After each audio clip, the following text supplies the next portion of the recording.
آنکھ سے آنسو بہنا تو دور کی بات ہے، اگر صرف آنکھ بھر آئے اور آنسو نہ بہے تو بھی یہ کافی ہے۔ سوچیں کہ وہ لوگ جو اسلام سے پہلے شرک میں مبتلا تھے، وہ سب سے بڑے گناہ میں مبتلا تھے، جس کے بارے میں اللہ فرماتا ہے کہ اگر تم اس حالت میں مر گئے تو میں اسے معاف نہیں کروں گا، لیکن جو کوئی بھی توبہ کرتا ہے اللہ اس کے تمام گناہوں کو معاف کر دیتا ہے۔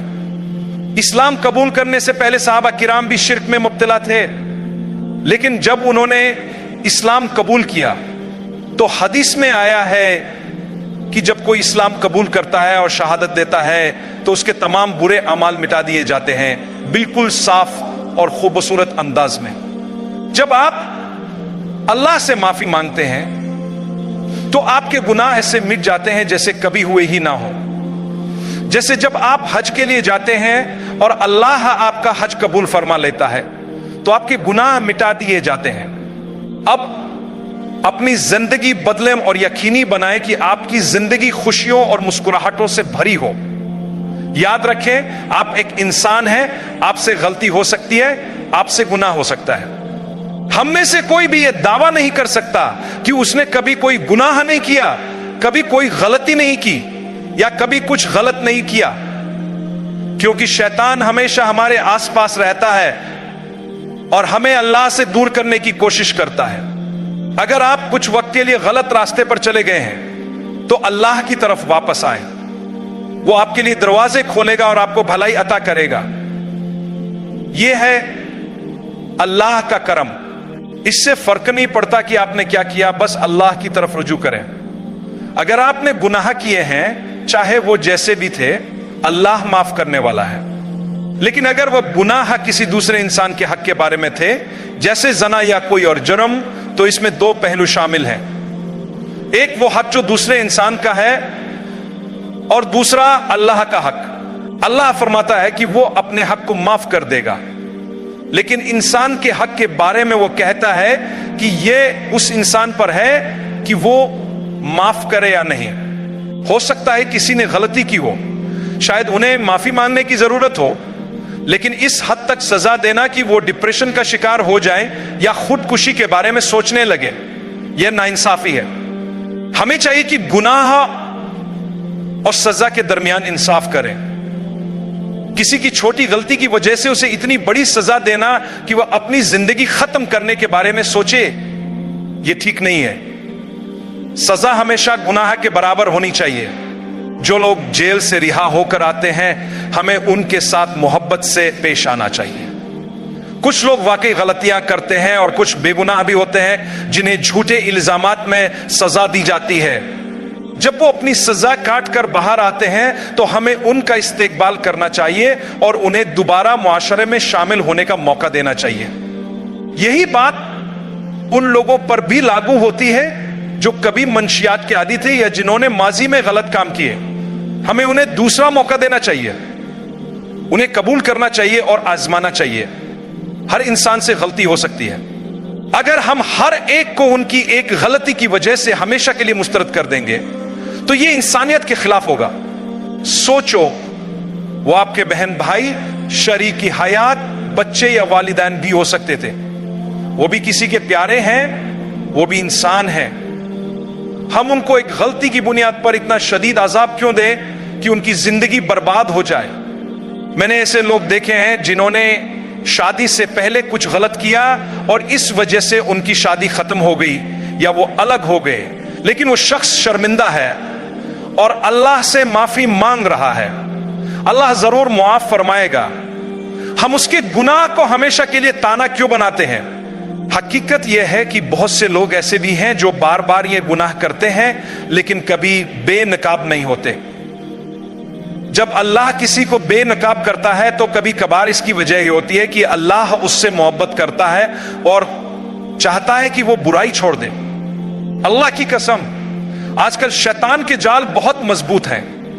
میں تو اس شخص کو معاف کرنے کو ترجیح دوں گا جس نے ایک غلطی کی اور اب سدھر چکا ہے، بجائے اس شخص کے جس کی حقیقت مجھے معلوم نہیں اور وہ لگاتار بدترین گناہ کر رہا ہو لیکن ہمیں خبر نہ ہو۔ اپنے ماضی کو اپنے اوپر سوار نہ کریں اور دوسروں کے ماضی کو بھی ان کے خلاف نہ استعمال کریں۔ اگر کوئی اپنی زندگی بدل چکا ہے تو اسے گلے لگائے. میں نے ایسے لوگوں کو دیکھا ہے جن کی غلط تصویریں اور ویڈیو انٹرنیٹ پر آ گئیں اور وہ ڈپریشن کا شکار ہو گئے. کیا ان کے لیے امید باقی ہے؟ جی ہاں. اللہ کی رحمت سے کبھی مایوس نہ ہو, اللہ سے معافی مانگے اور اپنی زندگی سنوارنے کی کوشش کریں. لوگ معاف نہیں کرتے لیکن اللہ معاف کر دیتا ہے. لوگوں کی باتیں آپ کو نیچے نہ گرائیں. میں آپ سے گزارش کرتا ہوں کہ بہت گہرائی سے سوچیں. جتنا ہم متاثرین کی حمایت کرنا چاہتے ہیں, ہمیں یہ سمجھنا ہوگا کہ گناہگار بھی ایک انسان ہے. ہم ضرور اسے سزا دیں گے, اگر ضرورت پڑی ہے اس کی سزا کا مطالبہ کریں گے, لیکن صرف اتنی ہی جتنی اس کے جرم کے مطابق ہو. اس سے آگے نہ جائیں کیونکہ یہ الٹا جرم بن جاتا ہے. اگر آپ کسی کو اس کے جرم سے زیادہ سزا دینا چاہتے ہیں تو یہ انتقام ہے. کون جانتا ہے کہ قیامت کے دن اللہ تعالیٰ آپ سے سوال کرے کہ آپ نے اس شخص کو اتنی سخت سزا کیوں دی کہ وہ زندگی سے ہار گیا یا اس کی پوری زندگی برباد ہو گئی. ہو سکتا ہے وہ شخص توبہ کر کے جنت میں چلا جائے اور آپ کو اللہ کے سامنے اس ظلم کا جواب دینا مشکل ہو جائے. ہمیں انصاف اور توازن قائم کرنا ہوگا. آج کے دور میں کچھ لوگ جو غلطی کر بیٹھتے ہیں, لیکن کبھی کبھار وہ بہت اچھے انسان ہوتے ہیں, لیکن ان کو اتنی بری طرح سزا دی جاتی ہے کہ ان کی ساری اچھائیاں ضائع ہو جاتی ہیں. کیا یہ انصاف ہے؟ جب اللہ تعالیٰ قیامت کے دن ہمارے اعمال کو تولے گا, اگر نیکیاں زیادہ ہوئیں تو ہمیں جنت ملے گی اور اگر برائیاں زیادہ ہوئیں تو سزا ملے گی. لیکن کبھی کبھی دنیا میں ہم انسان کسی کی ایک غلطی کی بنیاد پر ان کی پوری زندگی برباد کر دیتے ہیں, حالانکہ ان کی بہت سی اچھائیاں بھی ہوتی ہیں. میرے بھائیوں اور بہنوں, میں امید کرتا ہوں کہ ہم اس معاملے میں توازن قائم کر سکیں.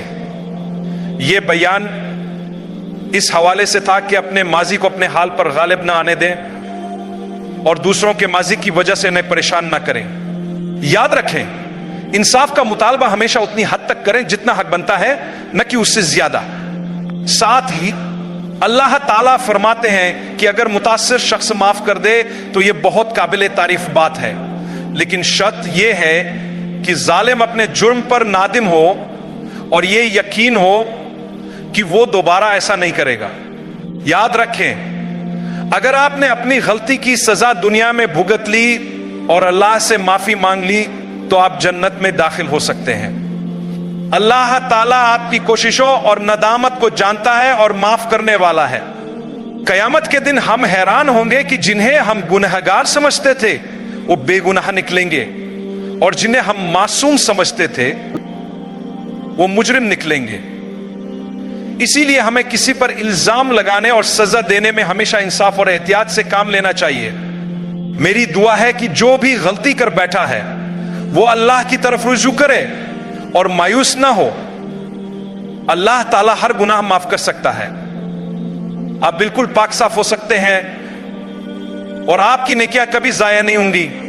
اگر آپ نے کسی کا حق مارا ہے تو اس شخص سے معافی مانگے تاکہ آپ کی آخرت بھی صاف ہو جائے. اللہ ہمیں صحیح بات سمجھنے اور انصاف سے کام لینے کی توفیق عطا فرمائے. آمین.